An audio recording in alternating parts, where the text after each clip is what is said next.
짤방 막방 막방 짤방 짤방 막방 막방 짤방 짤방 막방 막방 짤방 짤방 막방. 그만 좀 하세요. 너도 재밌어 하잖아요.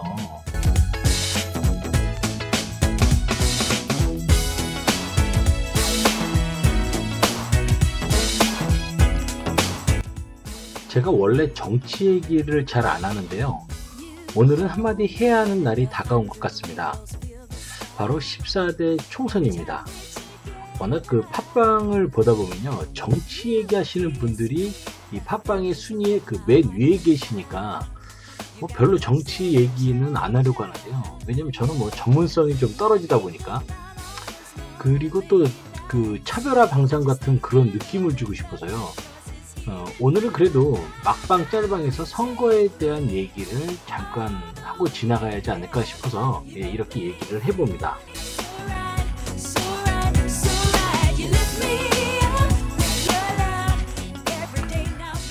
정치라는 게 사실 국민들 잘 살기 위해서 지도부라는 걸 만들어서 계급 아닌 계급을 만들어서 그 권력이라는 걸 누가 나눠 갖느냐라는 게 바로 정치가 아닌가 싶습니다. 그리고 또 그 밸런스, 균형이 잘 이루어져야 되고요. 그런데 언제부턴가 정치가 국민을 위한 일이 아닌 개개인의 어떤 욕심을 채우기 위해서 발버둥 치고 있고, 그러다 보니까 그 일반 국민들은요, 정치와 담을 쌓거나 아니면은 현 정부를 비판만 하는 일에만 집중을 하는 그런 경우가 많죠. 특히 주위를 뒤돌아보지 않는 사람이 대통령이 될 경우에는요, 더더욱 국민들이 화를 내고 결국 그 결과로 투표로 보여지게 되는 거죠. 그래서 이번 투표가 그랬던 것 같습니다. 박근혜 대통령이 당선될 당시 어르신들의 몰표가 있었다면, 이번에는 젊은이들의 몰표와 그 어르신들의 몰표가 한판 대결을 펼친 듯한 느낌이 들었으니까요. 어르신들의 몰표로 대통령이 된 분을 젊은이들이 맞대결을 해서 내려놓았다. 이번 선거는 좀 그런 모습이 보이는 것 같았습니다. 저야 뭐 그 전문 정치 뭐 비판을 하는 사람도 아니고 그냥 일반인이니까요. 그리고 또 미국에서 멀리 바라보고 있는 사람이니까 마치 제가 선거를 이렇게 게임같이 표현한 것 같아서 좀 죄송한데요. 처음에는 여당이 많이 앞서가다가 역전에 역전을 거듭해서 야당이 승리한 걸 보면서요, 아, 국민들이 원하는 건 또 다른 변화구나 하는 생각을 갖게 됐습니다. 소통이죠, 소통. 불통보다는 당연히 소통. 그런 소통을 원하는 힘이 선거로 보이지 않았나 하는 생각이 듭니다. 하기야 제 주위에 있는 사람들한테요, 누굴 뽑았냐고 물어보니까요, 많은 분들이 그 더불어민주당을 많이 뽑았다고 하시더라고요. 선거에 패하셨다면은 그 자신들의 내쫓았던 그 무소속 의원을 복당시켜서 다시 여당의 모습을 억지로 찾으려고 하는 것보다는요, 좀 국민들의 뜻을 좀 겸허히 받아들이고 변화를 원하는, 그리고 소통을 원하는 국민들의 뜻을 받아주시는 게 좋은 일이 아닐까 하는 생각이 듭니다. 그리고요, 좀 안타까운데 송중기 씨와의 사진은 정말 아니신 것 같습니다. 젊은 여자분들께 반감만 사시려고 그런 무리수를 드셨는지 잘 모르겠는데요. 저라면요, 조금 더 국정일에 신경을 쓰고 더 좋은 소통에 그 국정을 운영하기에 열심을 다하려고 하겠습니다. 너무 이미지 마케팅에 주력하고 계신 게 아닌가 하는 그런 안타까운 생각이 듭니다. 송중기 씨는 뭔젠가요? 저는 다시 한번 말씀드리지만요, 정치를 잘 모릅니다. 그런 부분에 대해서 좀 많이 무지하고요. 또 미국에 살다 보니까 직접적으로 피부로 느끼는 부분이 적어서요, 더 무뎌진 것도 좀 있는 것 같습니다. 그런데요, 이번에 그 가장 크게 꺼내든 카드 중에 하나가요, 그 최저임금에 대해서 얘기를 많이 하시는 것 같습니다. 아르바이트 하는 학생들이 많다 보니까요, 젊은 사람들을 향한 대권의 발판이 아닌가, 뭐, 그런 생각이 들기도 하는데요. 그런데 이게 미국을 보면 한국이 보인다고 생각을 하시면 될 것 같습니다. 예를 들어서요, 지금 미국의 시애틀의 경우에는요, 현재 최저 시급이 13불입니다. 앞으로 15불까지도 올린다고 하는데요. 만약에 15불까지 올라갔을 경우에 그 이후에 일어나는 현상들이 있습니다. 첫 번째 현상은요, 소규모 식당 같은 경우에는 가족 경영으로 완전히 돌아설 수밖에 없다는 겁니다. 비싼 종업원을 쓸 수 없기 때문에요. 결국 가족들이 모여서 소규모 비즈니스를 운영해야 하고요. 가족들은 현찰로 월급을 줄 수 있기 때문에 노동세가 그만큼 덜 거치게 되는 상황이 생기게 되기 때문에요. 결국엔 나라에도 그렇게 좋은 일은 아닌 거죠. 자, 두 번째 현상은요.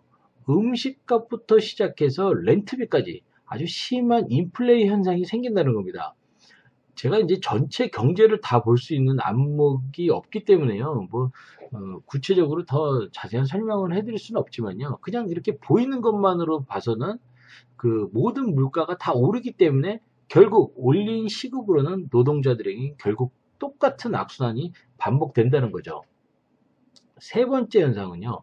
자, 그렇게 시급이 오를 경우에는요, 무인 시스템이 많이 생기게 되고, 일자리를 오히려 잃게 되는 경우가 더 많이 생기게 될 거라는 점입니다. 저도 식당을 운영하고 있지만요, 작년에 그 캘리포니아 최저 임금이 $9였습니다. 그런데 올해 10불로 오르면서요, 저도 일하는 직원들의 시간을 줄일 수밖에 없었고, 결국 그렇기 때문에 그 직원들은 보이기에는 돈을 더 벌 것 같지만 결국 돈의 지출은 더 많아지고요. 일하는 시간은 줄어들어 갖고 그 수입은 줄어버리는 그런 현상이 생겨난 겁니다. 벌써 시애틀 같은 경우에는요, 인건비가 오른다는 이유로 소규모 비즈니스를 팔거나 내놓은 곳들이 많이 생겼고요. 가족 위주로 경영을 하기 위한 체질 개선을 한 곳이 많이 있습니다. 아르바이트를 하는 학생들이나 노동자분들이 제 이 방송을 들으시면 제가 죽일 놈이 되겠지만요. 알바비나 노동비를 올리는 것보다는 조금 더 나은 복지 정책이 나을 수도 있지 않을까 하는 생각을 해봅니다. 물론 그것조차도요, 소규모 비즈니스를 하시는 분들께는요, 큰 부담이 될 수밖에 없습니다. 미국과 한국의 가장 큰 다른 점이 있습니다. 뭐냐면 바로 전세 제도가 있다는 겁니다. 미국은 집을 사야 하거나 아니면은 매달 렌트비를 내야 하는 월세 제도밖에 없습니다. 그런데 그런 최저임금을 받고 사는 노동자들은요, 다들 렌트를 해서 월세를 내고 사는 사람들이 거의 다라고 보시면 됩니다. 물론 한국에 계신 분들 중에도 이렇게 왜 노동자분들은 월세 사시는 분들도 많이 계시겠죠. 그런데요, 여기 월세는 한국의 월세하고는 비교도 안 될 정도로 비쌉니다. 특히 보증금이라는 게요, 한국의 보증금의 의미와는 좀 달라갖고요. 그냥 한 달 월세 정도 더 내는 시큐리티 디파짓 같은 의미가 여기는 있습니다. 그러니까 한국하고는 달리 이렇게 왜 보증금을 더 낸다고 해서 월세를 깎아주는 그런 제도가 아니라는 겁니다. 그래서 여기는요, 10불을 받아도요, 생활이 넉넉지 않을 수밖에 없습니다. 그렇지만 한국에서 이렇게 알바를 하시는 분들 중에는 자기 집은 아니더라도 부모님 집에서 사시는 분들도 계실 거고요. 또 월세가 미국의 월세만큼 비싼 건 아니니까 미국의 최저임금하고 한국의 최저임금은 서로 비교 대상이 될 수가 없는 거죠.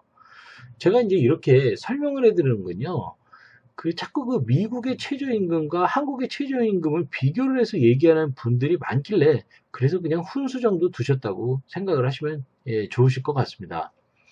자, 이번에 국민들이 선택한 야당이요, 더 많은 자리를 차지했으니까 좀 더 발전적인 정치 그리고 경제의 모습을 보여주셨으면 하는 게 저의 바람입니다. 미국에서 살아도 제가 한국 사람이지 미국 사람은 아니니까요. 여기까지 오늘 막방 짤방을 마치도록 하겠습니다. 제발 소통의 정치를 해주시길 바라면서요, 막방 짤방의 조니 팍이었습니다. 감사합니다.